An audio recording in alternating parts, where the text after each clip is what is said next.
À quel âge pensez-vous pouvoir partir à la retraite? La génération, on doit travailler 42 annuités. 65 ans. 66 et 7 mois. Les gens ont intégré que l'âge de la retraite n'était pas pour tout le monde le même en fonction de son année de naissance. La CFE-CGC elle considère que l'âge de la retraite ne peut pas dissocier d'autres dispositifs sociaux comme le chômage ou comme l'invalidité. Vous le savez peut-être, un tiers des gens qui partent à la retraite ne sont plus en activité. Les 2 tiers restants sont en activité, mais si on les maintient justement en emploi, on augmente le chômage. Donc nous on considère que le problème principal aujourd'hui c'est celui du chômage et qu'il ne faut pas accroître le chômage en reportant par trop l'âge de la retraite. Que pensez-vous d'un départ à la retraite adapté à la pénibilité de votre travail? Quelqu'un qui est couvreur et qui passe toute sa vie dehors, effectivement, il va être usé plus vite. Doser le degré de pénibilité, c'est pas évident, hein. Je pense qu'on devrait tous partir à peu près à la même âge à la retraite.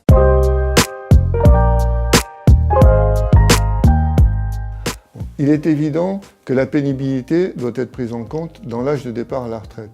Le reproche que fait la CFE-CGC au dispositif actuel de pénibilité, c'est qu'il ne prend en compte que des critères physiques de pénibilité, qui doivent bien entendu être pris en compte, mais nous ne sommes plus dans une société exclusivement industrielle et la pénibilité psychique doit aussi être prise en compte.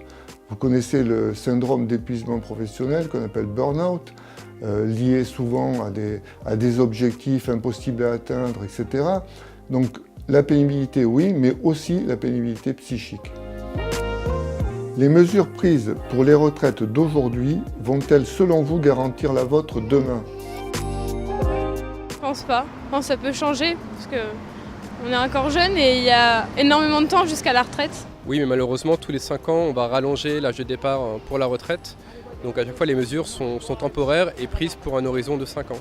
Donc tous les 5 ans, il y aura des nouvelles réformes pour garantir le capital retraite des actifs comme moi.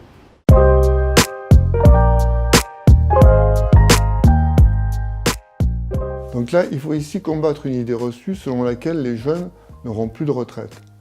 En fait, il faut savoir que les problèmes actuels de la retraite sont liés, pour une bonne part, à l'arrivée à l'âge de la retraite des générations nombreuses nées dans les années 1950 et 1960, ce qu'on a appelé la génération du baby-boom, qui aujourd'hui arrive à l'âge de la retraite. Ils sont nombreux et sont suivis par des classes d'âge moins nombreuses.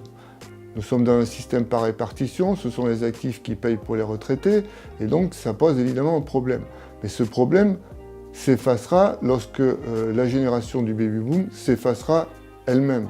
Et donc les jeunes, ceux qui sont nés après 1975, n'auront plus de problèmes démographiques du même ordre et toucheront une retraite, puisqu'il y aura toujours une retraite par répartition. Pensez-vous que les syndicats font actuellement le poids face à un enjeu d'avenir aussi important? J'ai pas l'impression que tous les syndicats parlent d'une même voix. J'ai jamais été syndiquée, donc voilà, j'en sais rien. Ils font des manifestations et tout ça, mais pour ne rien réussir à la fin. Ouais, non, je pense pas qu'ils fassent le poids, non. Les syndicats ne gèrent qu'une partie des régimes de retraite, ce sont les régimes complémentaires. Le régime général est piloté et géré par l'État. C'est celui-là qui a posé problème pendant longtemps, qui est maintenant un peu stabilisé. Mais les régimes complémentaires gérés par les syndicats ont zéro dette, aucun endettement pour ces régimes et ils n'en auront pas. Ils se l'interdisent.